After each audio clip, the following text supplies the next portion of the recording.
عمرك فكرت وانت رايح المدرسة انك ممكن تكون بتتأذي اكتر ما انت بتستفيد، وان كل الدروس والكتب والمذاكرة ديت ممكن تخليك تايه اكتر؟ ممكن بعد الرحلة الطويلة دي كلها تطلع اصلا منها مش عارف انت عايز ايه. طب تعال احكي لك حكاية ممكن تغير نظرتك شوية. زمان ولحد دلوقتي في سؤال مشهور جدا بيتسأل لأي طفل، واكيد اتسأل لك، واللي هو انت عايز تطلع ايه لما تكبر؟ والاجابة دايما كانت 3 حاجات ما بنخرجش عنهم في العادة، واللي هو دكتور او مهندس او ضابط. طب ما سألتش نفسك قبل كده ليه طفل عنده 6 سنين يحدد مستقبله من دلوقتي؟ لا وبيتكلم بكل ثقة. طب على اساس ايه؟ انا عن نفسي وانت اكيد زيي وكلنا زي بعض لحد دلوقتي مش عارفين احنا عايزين ايه، ماشيين في الدنيا ديت واللي فاهم انت اللي تيجي. ليه طفل بقى بيتكلم بكل الثقة العمياء ديت؟ فاكر لما كنت صغير، لما كنت بتصحى الساعة 6 الصبح عشان تروح المدرسة، تاخد سندوتش الجبنة بتاعك وتجري على المدرسة، وبنقابل الحاجات اللي عمرها ما تطلع طفل سوي، زي طابور الصباح او فقرة هل تعلم، وتتعلم يا ابني ان الف ارنب وباء بطة، وتفضل تحفظ وتكرر وتمشي على نفس السكه. بس عمر ما حد سالنا انت بتحب ايه، انت شاطر في ايه، او انت مختلف في ايه. انا عن نفسي وانت اكيد زيي وكلنا زي بعض لحد دلوقتي مش عارفين احنا عايزين ايه. وانت صغير كنت بتجرب كل حاجه، ما كنتش بتخاف انك تغلط. دلوقتي بقيت تخاف انك تختار اجابه غلط. طب ليه؟ عشان انت اتربيت ان في اجابه واحده بس صح، وان اي حاجه غيرها هتكون غلط. في دراسه صديقي اتعملت على 1600 شخص، اتقاس فيهم مستوى الابداع عندهم، والنتيجه كانت مرعبه. عند سن ال5 سنين 98% منهم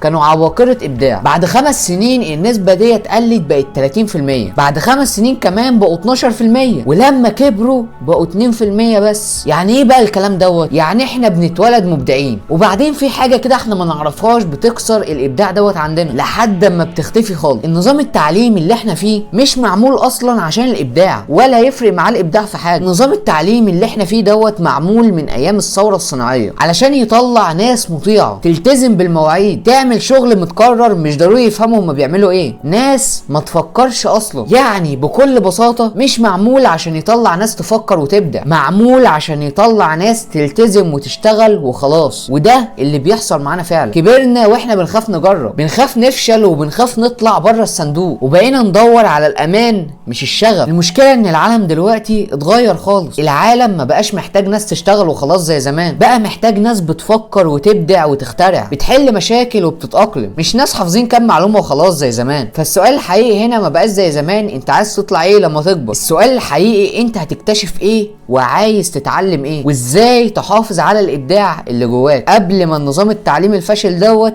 يكسره. وبس كده. لو الفيديو ده عجبك متنساش تعمل لايك وتتابعني وتشترك في القناة على حسب انت بتشوفني فين، وتعمل تعليق حلو يشجعني، وده من ذوقك. وبس كده. كان معكم يوسف علاء من موضوع على الماشي.